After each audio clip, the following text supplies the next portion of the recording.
26 जनवरी 2017 को दिल्ली के राष्ट्रपति भवन में एक व्यक्ति को बुलाया जाता है। उस व्यक्ति का नाम होता है अभय कुरुंदकर, जो महाराष्ट्र के सब इंस्पेक्टर होते हैं। वह अपने विभाग में कुछ अच्छा काम किए थे, जिसके वजह से उनको मेडल से पुरस्कृत करने के लिए राष्ट्रपति भवन में बुलाया जाता है। उस समय राष्ट्रपति थे श्री प्रणब मुखर्जी। दोस्तों, उनको मेडल से पुरस्कृत किया जाता है और जैसे 5 दिन बीतता है, 5 दिन के बाद उनके ऊपर एक FIR दर्ज कराया जाता है कि उन्होंने एक लड़की का हत्या करके उसके टुकड़ों टुकड़ों में करके उसको फ्रिज में पैक कर दिए हैं। 22 महीने के बाद जब इस हत्या का खुलासा होता है तो लोगों को विश्वास नहीं होता है, जिस व्यक्ति को समाज में इतना बड़ा पोस्ट मिला है, इतना बड़ा जिम्मेदारी मिला है, वह आदमी कैसे एक लड़की की इसे निर्मम हत्या करके और फ्रिज में टुकड़ों को रखकर पैक कर देता है। तो दोस्तों, आज की जो सच्ची घटना है वह इसी इंस्पेक्टर की है। इस इंस्पेक्टर ने हत्या क्यों की और हत्या किसका किया, चलिए जानते हैं इस कहानी में। नमस्कार दोस्तों, मेरा नाम संतोष, आप देख रहे हैं क्राइम के सच।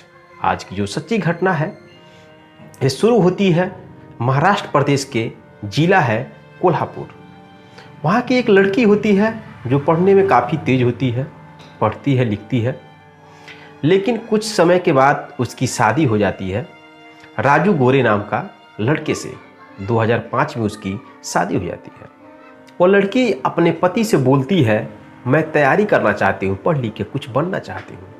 उसका पति कहता है, ठीक है, तुम पढ़ो लिखो, तैयारी करो और मैं तुम्हारा सपोर्ट करूँगा हर एक तरीके से। वो लड़की तैयारी करती है, वह MPSC की तैयारी करती है, महाराष्ट्र पब्लिक सर्विस कमीशन की, और 2 साल के बाद वह इस एग्ज़ाम को क्वालिफाई कर लेती है। ट्रेनिंग के बाद उसको सब इंस्पेक्टर की पोस्टिंग मिल जाती है। पहला उसका पोस्टिंग 2007 में पुणे में मिलता है। पुणे में वह ड्यूटी कर रही थी, उसका पति भी था। 3 साल के बाद उसका ट्रांसफ़र हो जाता है शामली जिला में। शामली जिले में चली जाती है, वहाँ पे उसको एक बच्ची पैदा होती है। बच्ची, उसका पति और वो लड़की रहते हैं लोग शामली जिला में। वहाँ पे वो ड्यूटी कर रही थी, उसी बीच में उसका एक सीनियर इंस्पेक्टर होता है। जब भी वह ड्यूटी पे तैनात रहती थी और किसी भी मैटर में जब वो फंसती थी तो अपने सीनियर इंस्पेक्टर से बातचीत करती थी और मैटर को सॉल्व करती थी। उस इंस्पेक्टर का नाम था अभय कुरुंदकर, जो बच्चे का बाप था। दोस्तों, इस वजह से दोनों में धीरे धीरे बातचीत होती है और बातचीत करते करते दोनों की दोस्ती हो जाती है और दोस्ती एक टाइम ऐसा आता है कि प्यार में बदल जाता है। इंस्पेक्टर 2 बच्चे का बाप है और जो लड़की है वो भी 1 बच्चे की माँ है।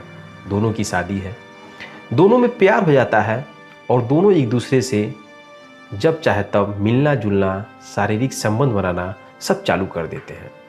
दोनों में बहुत गहरी दोस्ती हो जाती है। साल 2013 आता है। शामली से महिला इंस्पेक्टर का ट्रांसफ़र रत्नागिरी में हो जाता है। रत्नागिरी शामली से करीब 100 किलोमीटर दूर है।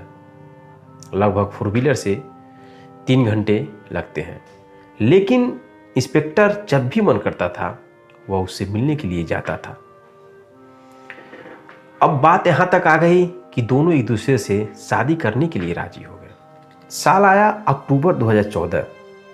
अक्टूबर 2014 को वह महिला इंस्पेक्टर अपने पति से कहती है कि मैं दूसरे व्यक्ति से शादी कर ली हूँ और मैं अब यहाँ से छोड़कर तुम्हें जा रही हूँ और बच्ची हमारी तुम्हारे पास रहेगी, जब मेरा मन करेगा तब मैं मिलने आ सकती हूँ।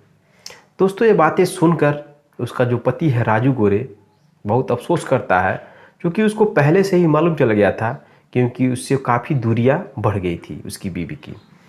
तो बेचारा कुछ बोलता नहीं है, उसकी बीवी चली जाती है।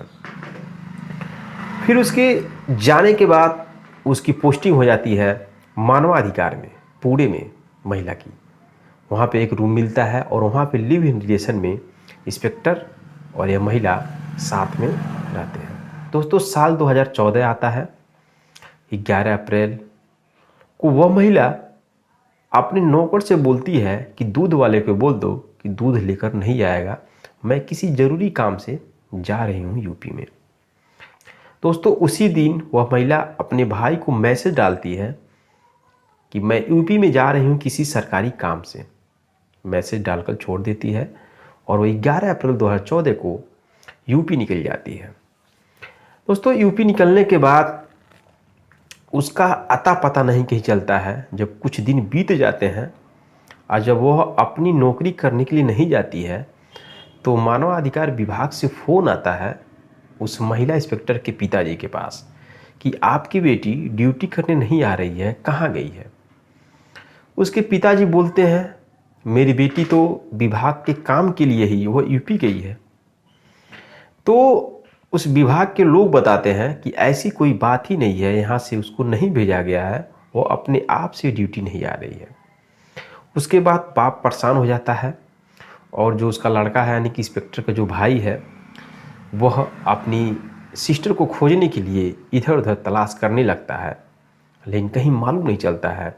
फिर वह कोल्हापुरी के एक पुलिस स्टेशन में FIR दर्ज कराता है। दर्ज कराने के बाद भी नहीं कहीं पता चल पाता है। फिर वह उस महाराष्ट्र के CM से मुलाकात करता है किसी माध्यम से और अपना मैसेज पहुंचाता है। तब मुख्यमंत्री की जब अनुमति मिलता है तब पुलिस इस मैटर को गंभीरता से लेती है और जांच करना शुरू कर देती है।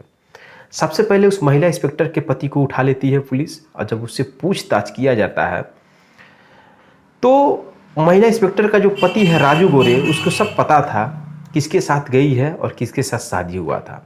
वो पूरा डिटेल बता देता है। बताने के बाद तो पुलिस जो सीनियर इंस्पेक्टर था अभय कुंदूकर को गिरफ्तार करती है और जब उससे पूछताछ होता है तो वह बातों को घुमाता है कि मैं कोल्हापुरी होटल में एक बार उससे मिला था, होटल में किसी काम से, फिर वह चली गई, मुझे नहीं पता।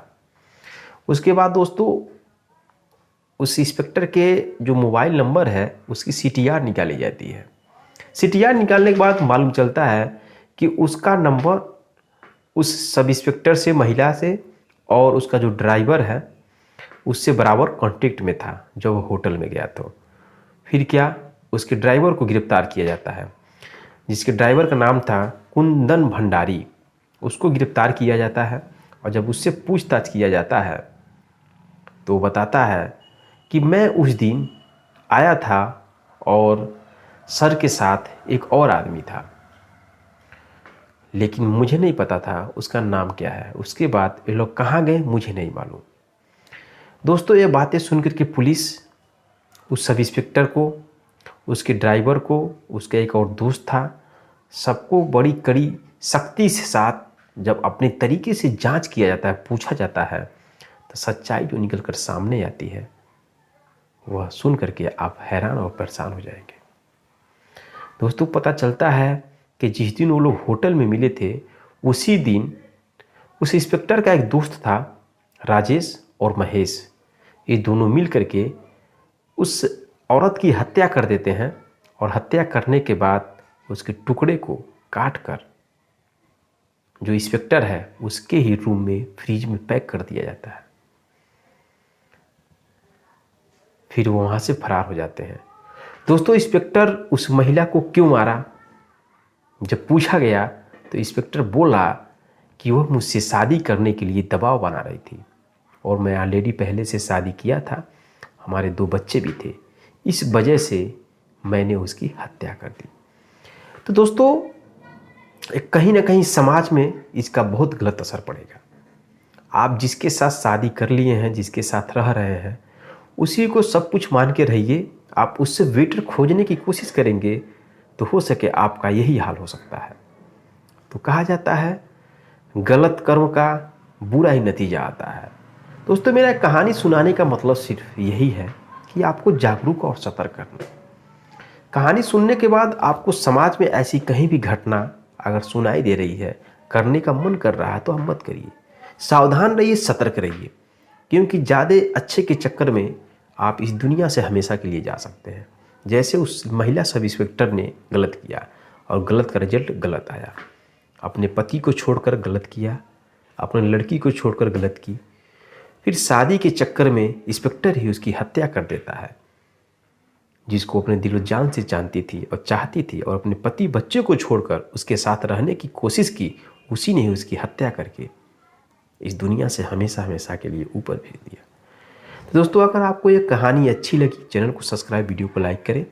मिलते हैं नेक्स्ट कहानी में, नेक्स्ट एपिसोड में। तब तक के लिए जय हिंद, जय भारत।